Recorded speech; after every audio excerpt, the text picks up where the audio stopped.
Okay, so this is the hay shed. This is where Michael Pollan had his epiphany for Omnivore's Dilemma. How many of you read Omnivore's Dilemma? Yeah, most. Okay, let me just share. It's a wonderful book, isn't it? Yeah. Keep buying it, keep giving it away. There's still just a few shy of 1 million copies. So you know, yeah. You know, isn't it cool that book had that much impact in our culture and hadn't even sold 1 million copies? That shows the power of it. They'll make it though, because a lot of schools are now using it for their freshman, kind of reading. Yeah. I overheard somebody attribute that book to you. No, not me. I wish. Okay. But anyway, at the time, he was working on this article from the New York Times, Power Steer, and he found out about the grass-fed beef movement, the grass-fed herbivore movement. And so he did some searching, and immediately our name popped up, so he called me and asked me to send him some steaks, and I said, well, no. We don't do that. We're all about local, and there's some farmers in New York I'd be glad to put you in touch with. Go patronize them. Well, at first he was offended. And he'll tell you that. I'm not telling anything behind Michael's back. We're good friends. He says it in the book. Yeah, okay. I can't remember the book. I can't remember. Anyway, and then he got thinking about it. He says, I'm going to go down and see this guy.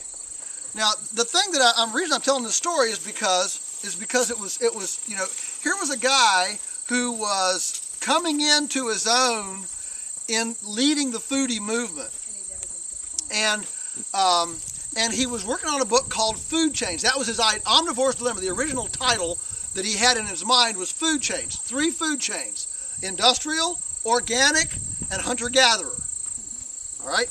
Well, when I wouldn't send him a steak, he said, well, I'm going to come down and see this curmudgeon.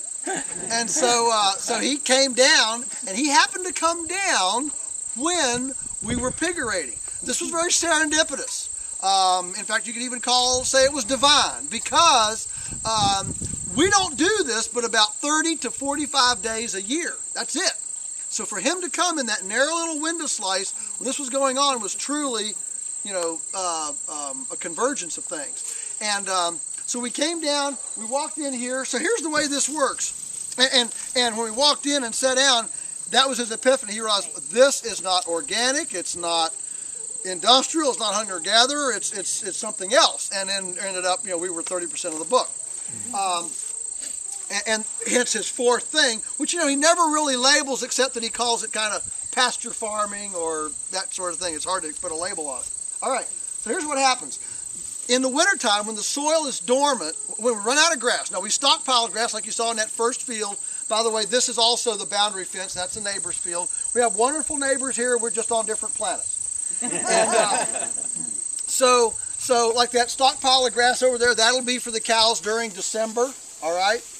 But when that finally runs out and we have to go to feeding hay, hay is essentially stored solar biomass. That's what it is, okay?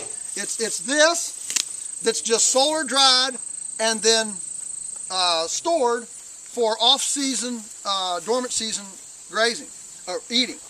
Now, in the wintertime, the soil microbes, the azotobacters and the gibberellins and the actinomycetes and the mycorrhizae and all this community of microbial life in the soil goes to sleep. It's cold, all right? So if we start dumping a bunch of nutrients on it in the winter, they can't eat it because they're sleeping. Just like when we're sleeping, we don't want to eat, right? And so what we want to do is take those winter-generated nutrients and hold them essentially with a carbonaceous diaper, okay, until the right time of the year to now feed those alive, hungry, thirsty microorganisms. And so we store the hay in here.